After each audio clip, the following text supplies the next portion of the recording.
পেঁপে ভাজি করতেছি রুটি দিয়ে খাওয়ার জন্য। রাত্রে রুটি দিয়ে পেঁপে ভাজি দিয়ে খাবো। আর পেঁপে ভাজি আমার এমনিতেই পছন্দ, দামও কম আছে, খাইতেও মজা আছে। সব রুগীদের জন্য পেঁপে, লাউ এগুলো অনেক উপকারী। পেঁপে হয়ে আসছে, এখন একটু ধনিয়া পাতা দিয়ে দিই।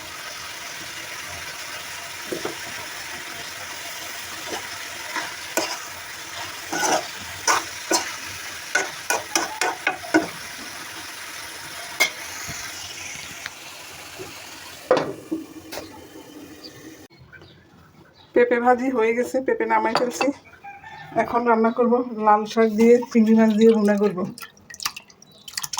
এই জিনিসটা আমার খুব ভালো লাগে, চিংড়ি মাছ দিয়ে লাল শাক ভুনা। মাছের মধ্যে চিংড়ি মাছটাই স্বাদ লাগে। এখন রান্নাটা বসাই দিই, এটা টেবিলে নিয়ে যাই। শাক চিংড়ি মাছ দেওয়ার জন্য রসুন, পেঁয়াজ, কাঁচামরিচ, ধনিয়া, জিরা গুঁড়া সব দিয়ে দিচ্ছি। শীতকাল আসছে, এখন শুধু শাক খাবার। এখনও সিম কপি কিনা হয় নাই। আসলে আমার শাকটাই বেশি মজা লাগে। বয়স ধরে রাখতে হলে বেশি বেশি সবজি, শাক এগুলোই খাওয়া উচিত। 40-45-এর পর আমি মনে করি গরুর মাংস, মুরগির মাংস কোনো মাংসই খাওয়া উচিত না। বেশি বেশি সবজি খাবেন, 2টা করে ডিম খাবেন, 1 কাপ ভাত, দেখবেন আপনি একদমই সুস্থ থাকবেন। আমাদের বাংলাদেশের মহিলারা একটু বয়স লুকাতে পছন্দ করে।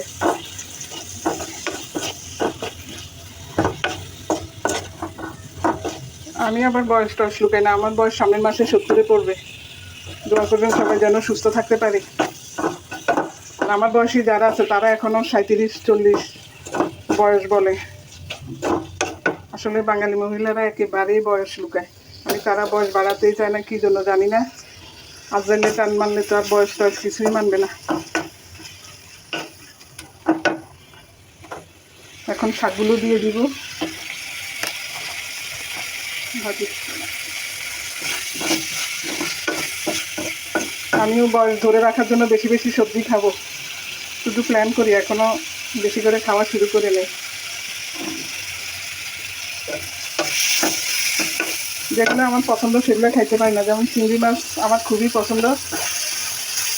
আর অন্য কোনো মাছ আমার ভালো লাগে না, কিন্তু চিংড়ি মাছে অ্যালার্জি। তারপরে ডায়াবেটিস কন্ট্রোল করে খাওয়ার চেষ্টা করি।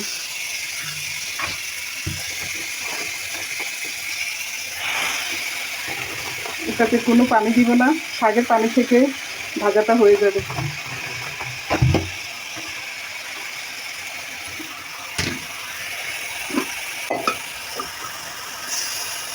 চুলাটা একটু কমাই দিব। এই যে আমার আমের আচার, 1 বয়ম আছে, এটাকে রোদে দিই।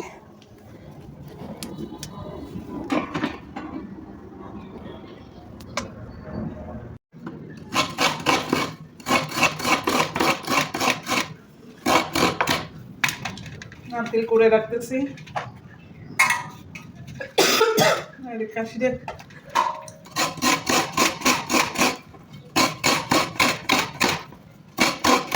আমরা নোয়াখালীর মানুষ, নারকেল কুড়াইতে পারি।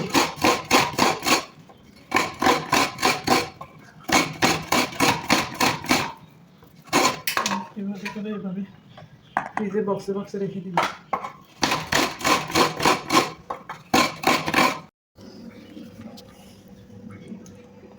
পেঁপে ভাজি, চিংড়ি মাছ ভুনা, দুপুরের খাওয়া শুরু করলাম। বিসমিল্লাহির রহমানির রহিম।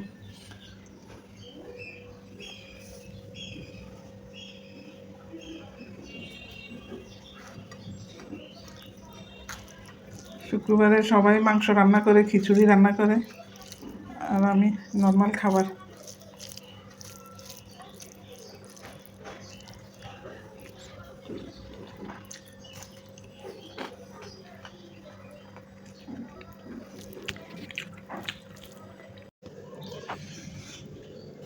ভাতটা বেশি নিয়ে ফেলছি, এগুলো এটাতে নিই। ডাক্তার বলছে আমার নাকি ব্রেন লুজ হয়ে গেছে, বলছে দুধ 1 কাপ 1 কাপ খাইতে। এখন আমি তো দুধ খাইতে পারি না, পেটে গ্যাসের সমস্যা, তারপরে শরীরে রক্ত কম। কলা খাইতে বলছে, এই জন্য ভাত দিয়ে খাইতেছি। 2টা কলা নিলাম, ভাত নিলাম, আর এই তো দুধের গুঁড়ি। তো আমার সকালে কি বলি বিকালে মনে থাকে না, তো ওইভাবে না নিয়ে এভাবে ভাতের সাথে খাই, ভালো লাগবে। বয়স হয়ে গেছে, ব্রেনের সমস্যা, এত কিছু। চিনি নেব না। আমার মতো বয়স্ক যারা, তারা ভাত খাওয়ার পর, তরকারি দিয়ে ভাত খাওয়ার পর এভাবে দুধ দিয়ে কলা দিয়ে অল্প 4টা ভাত খাবেন। তো ভাত বেশি নিয়ে ফেলছে। আর একটু পানি দিব। দুধ আসছিল জাল দিনে, পাউডার দুধ দিয়ে মজা লাগে।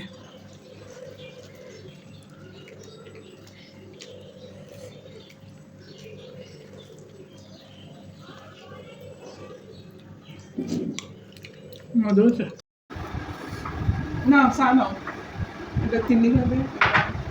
আমার আবার মুড়ি ছাড়া পাবে। আমরা মুড়ি খাই না। মুড়িতে চা খেতে মজা।